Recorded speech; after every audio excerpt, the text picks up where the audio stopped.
Surat railway station વિસ્તારમાં no parking ઝોનમાં car લઈને ઘૂસેલા નબીરાએ કાર રિવર્સ લેતી વખતે સુરક્ષા દિવાલને ટક્કર મારી હતી। આ ઘટના બાદ તાત્કાલિક જ આરપીએફ દ્વારા કાર ચાલકની અટકાયત કરવામાં આવી હતી।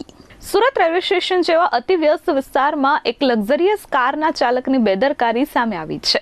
રેલવે સ્ટેશનના પ્લેટફોર્મ નંબર 1 તરફ જવાના પ્રતિબંધિત માર્ગ અને નો પાર્કિંગ ઝોનમાં ઘૂસી આવેલા નબીરાએ પોતાની કાર રિવર્સ લેતી વખતે સુરક્ષા દિવાલને ધડાકાભેર ટક્કર મારી હતી। આ અકસ્માતમાં રેલવેની મિલકતને મોટું નુકસાન થયું છે, જ્યારે પોલીસે ત્વરિત કાર્યવાહી કરી ચાલકની અટકાયત કરી છે।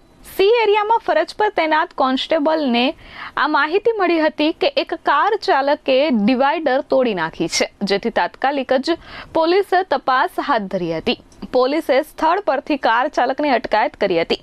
પકડાયેલા યુવકની ઓળખ નવીન અશોક બંસલ તરીકે થઈ છે। પૂછપરછ દરમિયાન તેણે કબૂલાત કરી હતી કે તે ભૂલથી નો પાર્કિંગ ઝોનમાં વાહન લઈ આવ્યો હતો અને ગભરામણમાં રિવર્સ લેવા જતા કાર દિવાલ સાથે અથડાવી દીધી હતી। રેલવે સુરક્ષા દળ દ્વારા નબીરા સામે કડક વલણ અપનાવવામાં આવ્યું છે અને નોટિસ પણ ફટકારવામાં આવી છે। Bureau report S24 news Surat.